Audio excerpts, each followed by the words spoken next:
Waylon Jennings was never one to tiptoe through life quietly. From the moment he arrived on June 15th, 1937, in a dusty corner of Littlefield, Texas, he seemed destined for more than the hardscrabble existence that surrounded him. His parents, Lorene and William, were farm laborers on a cotton field, and the family had just about as much in material wealth as the drought-ridden land they worked. Yet in place of money, they had grit. That Texas-born certainty that no obstacle was too big, no line was too far to cross. Waylon would carry that certainty with him like a badge, wearing it proudly as he challenged tradition, stared down tragedy, and molded country music into something wilder, something freer, something only a true outlaw could conceive. He liked to joke that being born in Texas meant you automatically felt a little bigger and a little smarter than everyone else. It wasn't just talk either. He grew up believing it. Even when he was just a small kid, living in a house with a dirt floor, that sense of almost mythic self-confidence fueled him. His mother bought him a used guitar at 8 years old and taught him 30 pieces of silver. Within what felt like moments, he was performing at local events, picking out tunes in that clear, bright Texas air. By age 14, he'd snagged a weekly 30-minute radio show. While his friends were off dealing with math homework, Waylon was on the air, half revered, half envied by anyone who tuned in. School, of course, wasn't his favorite place. Corporal punishment was common, and so was Waylon's troublemaking spirit. One day the principal came toward him with a paddle, and Waylon decided he'd had enough. In a breathtaking act of teenage rebellion, he told the principal he was going to do the paddling this time. They apparently faced off in the classroom for 2 hours, with students probably gaping in astonishment, until the football coach finally intervened. Soon after, a likely exasperated superintendent suggested that Waylon drop out altogether. At 16, he did just that. You can almost picture him hitching his guitar over his shoulder as he walked out the school doors, never looking back. If there was a fatherly scolding waiting for him at home, it never happened. Instead, his dad gave him a simple ultimatum. If you're smart enough to quit school, you're smart enough to get a job. So Waylon did. He took on a series of dead-end, back-breaking positions, from washing cars to hauling supplies, each night stumbling into bed too exhausted to get into teenage mischief. In his own words, having to work like that might have saved his life. It kept him out of the trouble that swallowed so many directionless young men in Littlefield. Still, a future spent grinding away at random jobs wasn't exactly what he had in mind. There was something else calling his name, something that rumbled in his chest whenever he picked up a guitar. Music had always been central to him, even though he'd been kicked out of formal music class for lack of musical talent. He never learned to read notes, never cared much about technical theory. What he did have was raw passion. That guitar, scratched and dusty though it was, felt like his ticket out. And just when he was banging around local stations as a DJ, fate dropped the most significant opportunity of his young career right into his lap, in the form of a skinny, bespectacled musician from Lubbock named Buddy Holly. Nobody else sounded like Buddy Holly, and nobody else saw Waylon's potential quite the same way Holly did. At the time, Buddy was rising fast, and he recognized a kindred spirit in Waylon, somebody with guts, a distinctive voice, and an eagerness to push boundaries. He told the younger musician, "The way you sing, there's no limit," which was practically an endorsement from the heavens. Waylon absorbed every bit of Buddy's mentorship, from style tips to performance pointers. Holly even gave him a bit of an image makeover, helping him look the part of a budding rockabilly star. One day, Buddy invited him to join his new band for the upcoming winter dance party tour across the frigid upper Midwest. It was a dream gig that could open countless doors. It ended up being the start of Waylon's darkest nightmare. For context, That winter dance party tour was brutal, no nights off, 25 shows, and a bus with no heat in sub-zero conditions that left everyone half frozen, sick, and miserable. The musicians, Buddy Holly, Richie Valens, the Big Bopper, Dion, and a few others, spent their nights performing electrifying sets and their days huddled on a broken-down bus, chattering in the freezing wind. The Big Bopper was fighting the flu. Richie Valens was so cold he couldn't feel his hands. Morale tanked. Eventually, Buddy Holly had enough of the battered bus and decided to charter a small plane to the next stop, hoping to give everyone a bit of relief. In a twist of fate that would forever haunt Waylon, the Big Bopper begged him for a seat on the plane, since Waylon had been one of those invited to join Buddy. The Big Bopper was coughing and feverish, desperate to avoid another frigid bus ride. Waylon, by nature, was a decent guy. He reluctantly agreed to give up his seat, as long as Buddy was okay with it. Meanwhile, on the other side of the room, Richie Valens scored his own seat via a coin toss. Waylon had no clue that this casual swap, this fleeting act of kindness, would save his life while dooming others. The next morning, when the tour bus arrived in Moorhead, Minnesota, Waylon was pulled aside and told that the plane had crashed, killing everyone on board. Buddy Holly, Richie Valens, the Big Bopper. Gone. Waylon was shattered, to put it mildly. He didn't just lose his mentor and friend. He lost that starry-eyed sense of youth in a single blow. The guilt that followed was crushing. Before they parted, Buddy had jokingly teased Waylon, grumbling, "I hope your damn bus freezes." Waylon had fired back, "Yeah? Well, I hope your old plane crashes." That offhand remark became a black cloud over him, one he would struggle to outrun for the rest of his life. In the aftermath, he tried to piece together a normal life, but everything felt off. He returned to his DJ job, but the passion was gone. The jokes he once made over the airwaves rang hollow. His personal life was in shambles, too. He'd married at just 18 a girl named Maxine Carol Lawrence, and had started a family almost before he knew what fatherhood even meant. Now, coming back from the tragedy, he discovered Maxine in the middle of a bizarre scene, standing on a chair with a necktie around her neck, either staging or seriously attempting suicide. The tie snapped, she fell, and she brushed it off as dark humor. But that moment was a giant red flag for Waylon, illustrating just how unstable things had become. With his grief swirling and Maxine's emotional state precarious, their relationship deteriorated fast. Waylon drifted, uncertain of how to handle fatherhood or heartbreak. He took gigs in clubs, on the radio, anywhere he could play music. Before long, he fell for an older club owner named Lynn, which only added more drama to his already tense home life. Soon, he and Maxine were done for good, though they had multiple children who'd be a reminder that real people were caught in the crossfire of his wild existence. From that point on, marriage and fatherhood would be complicated themes for him. He'd love deeply, but he'd also run headlong into temptation, fueled by the lure of the road and the rebellious streak that ran through his veins.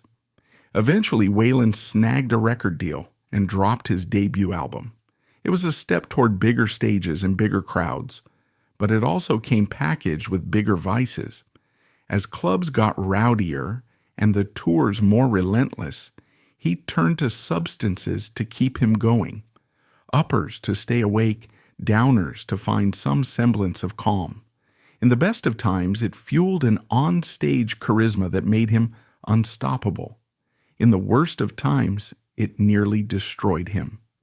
A bright spot emerged when he met and married Jessie Coulter, a talented singer-songwriter in her own right, who seemed to understand him better than anyone had before.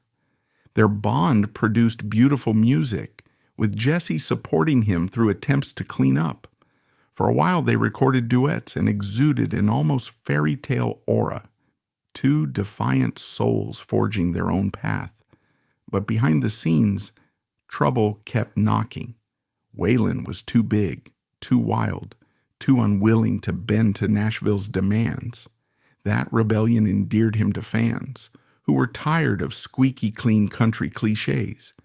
It also attracted law enforcement's attention, especially once he became associated with hard partying and suspicious packages. The infamous DEA bust in the late 1970s only fueled his legend. A package of contraband arrived at his recording studio, and the feds were ready to pounce. Waylon, in a moment that felt straight out of a movie, dashed into the restrooms and disposed of the evidence. They never pinned it on him, though the rumor mill insisted he'd been seconds away from going to jail. Everyone from Nashville's suits to the average country fan whispered about the escapade, and his outlaw reputation soared. Suddenly, he wasn't just a rebellious artist. He was the face of outlaw country, a new subgenre that included figures like Willie Nelson and Tom Paul Glazer. Together, they produced the seminal album Wanted, The Outlaws, which catapulted them into superstardom. Their image was unstoppable, scruffy, irreverent, and anything but polished, exactly what country music needed at the time. Yet Waylon was juggling that success with a self-destructive streak. The DEA scare served as a wake-up call, but not an immediate cure. He was still up to his ears in pills and powder, chasing a high that made touring bearable. The cycle would repeat. He'd vow to get clean, Jesse would try to help, he'd do better for a while, and then some new stress would nudge him back into the darkness. In 1979, he stepped into a surprising gig as the narrator for the Dukes of Hazzard. Suddenly, his laid-back Texas drawl was heard in living rooms across America, and he penned the show's famous theme song, Good Old Boys. It was an ironic twist. The man many believed to be too wild for mainstream acceptance was now a fixture on primetime TV. Families sang along to a theme that championed outlaws who didn't mean no harm. Even as Waylon wrestled with real-life law troubles and a stubborn addiction behind the scenes. Sometimes, though, real clarity arrives in the most startling ways. For Waylon, that clarity came when he spotted his young son, Shooter, mimicking him snorting lines. The sight of a child copying his father's dangerous habit pierced Waylon's heart more deeply than any run-in with the cops ever could. This, he realized, was the ultimate price, losing the innocence of his own son. In that moment, fatherhood stopped being a background detail and became a mission. He wanted to be around for his kids, not just physically, but mentally and emotionally. This was the impetus that made him push harder towards sobriety, though addiction is never a clean, one-time fix. He had to fight tooth and nail, relapse after relapse, to finally break free. The 80s were a rocky decade. On the one hand, his outlaw persona was fully established and fans adored him. He and Willie Nelson formed one of country music's most iconic friendships. They performed together, collaborated on tracks, and gleefully mocked the polished Nashville system they so detested. On the other hand, Waylon's finances were tangled, the touring was relentless, and the tug of addiction never quite left him alone. Each time he tried to walk away from substances, some crisis, financial or personal, threatened to pull him back. Still, he never stopped recording. Albums like Honky Tonk Heroes, Dreaming My Dreams, and Are You Ready for the Country proved that behind the troubles, the man was a visionary. He mixed rock and folk elements into country long before it was standard, influencing artists for decades to come. He liked to joke about having a bad feeling whenever new ventures cropped up, a phrase that had followed him since the days of the doomed winter dance party. It was as though his life existed in a perpetual state of almost catastrophe, a missed plane crash, near arrest, near financial ruin. Yet at the same time he soared.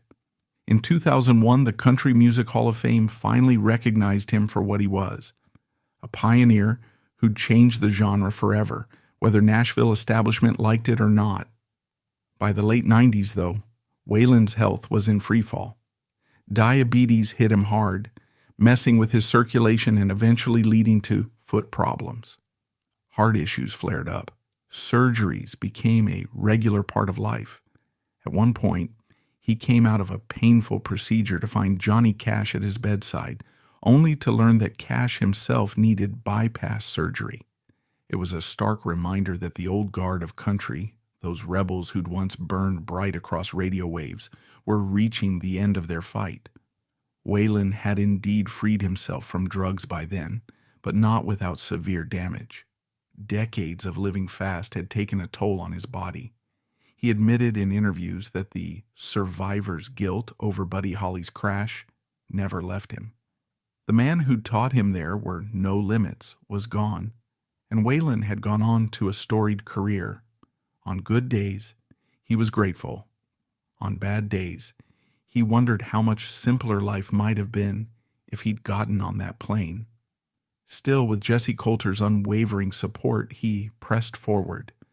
Sometimes they sang together on small stages, a gentle echo of their wilder days. He insisted on championing the next generation of renegade musicians, telling them not to let producers or big labels muzzle their creativity. "Never let them tell you what to do," he'd say, paying forward Buddy Holly's wisdom in his own gritty drawl. He had a reputation for being a tough guy in a black hat, but friends recall a surprisingly tender soul behind it all. He loved kids. He'd do charity work quietly, never seeking credit. He'd give a young singer a break just because he remembered how it felt to be an outsider in the music business. People who approached him for advice were often surprised by how polite and encouraging he could be. Under all that swagger was a Texan who cared about loyalty, decency, and the bonds of friendship. He just liked to do it on his own terms. As his body weakened, the rebellious fire in his eyes stayed bright. He became prone to sitting on a stool during performances or limiting how many gigs he took, but his words still had the power to command any audience. Each interview toward the end felt like a reflection. He'd laugh about the fans who treated him like a god. He once recalled Billy Ray Cyrus calling him a divine figure. "If I'm your god," Waylon cracked, "what does your devil look like?" Humor aside, he recognized that his brand of outlaw music had reached far beyond anything he'd predicted. If regrets haunted him, they were mostly about the people he hurt. He never quite forgave himself for that offhand joke to Buddy Holly. He wrestled with guilt over broken marriages and the strain he'd put on Jesse and his kids. But when asked if he'd live it all differently, he'd say no. The plane crash, the fights with Nashville, the drug battles, they all shaped him into the artist he became. And that artist was proud of the music. He was proud that fans found authenticity in it, that it provided a haven for those who felt stifled by the status quo. Toward the end, the line between rebellious myth and human frailty became razor thin. Waylon spent his final weeks at home in Arizona, surrounded by Jesse, Shooter, and close friends. Diabetes complications had ravaged his mobility. The man who once prowled the stage like a caged tiger now struggled to move without pain. Still, he never fully lost that spark in his eye. He'd reminisce about old clubs, including the wild LA glam rock scene that underage kids sometimes frequented. He knew about Rodney Bingenheimer's English disco and had heard tales of Iggy Pop slicing himself on stage. Stories like that reinforced how living on the edge had always been part of the musician's lifestyle. Some made it through, some didn't, and Waylon had been both cursed and blessed to survive. On February 13, 2002, Waylon Jennings died quietly at his home. The official cause was complications from diabetes, but one could argue that a lifetime spent in the fast lane had finally caught up with him. There was no big dramatic meltdown. he just slipped away. The tributes poured in from all corners of the music world. Country singers, rock stars, fans who remembered hearing him on their car radio. They spoke of an outlaw who refused to let the system define him, who'd lived 1,000 lifetimes in one and left behind a legacy that resonated far beyond any neat category of country music. He was a father, a husband, a troublemaker, a teacher, a risk-taker, and above all, a man who always believed you should sing the songs you want to sing. And that's Waylon Jennings.